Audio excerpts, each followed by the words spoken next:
الحمد لله نحمده ونستعينه ونستغفره ونؤمن به ونتوكل عليه ونعوذ بالله من شرور أنفسنا ومن سيئات أعمالنا. من يهده الله فلا مضل له ومن يضلله فلا هادي له ونشهد أن لا إله إلا الله وحده لا شريك له ونشهد أن سيدنا ونبينا ومولانا محمدا عبده ورسوله. فاعوذ باللہ من الشیطان الرجیم. بسم اللہ الرحمن الرحیم. میرے محترم بزرگوں اور دوستو، اس زمانے کے اندر بہت سارے انسان، چاہے وہ مرد ہو یا عورت، جوان ہو یا بچہ، ایک ایسی مہلک بیماری میں وہ مبتلا ہیں جس کو شوگر کہتے ہیں. یہ وہ بیماری ہے جس سے کہ انسان بہت پریشان رہتا ہے. ہم لوگ ایسے مریضوں کو روز دیکھتے ہیں. میرے پاس اکثر و بیشتر ایسے لوگ آتے ہیں جو کہتے ہیں کہ شوگر سے پریشان ہے،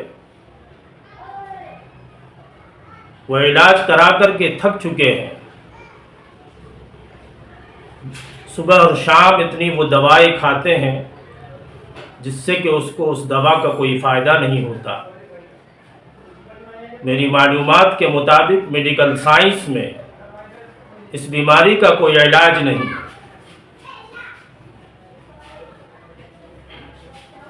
اس لیے میں آج آپ کے سامنے قرآن کریم کا وہ مبارک عمل جس کے بارے میں میرے استاد محترم فرماتے تھے کہ جو انسان شوگر جیسے مہلک مرض میں مبتلا ہو، اس انسان کو چاہیے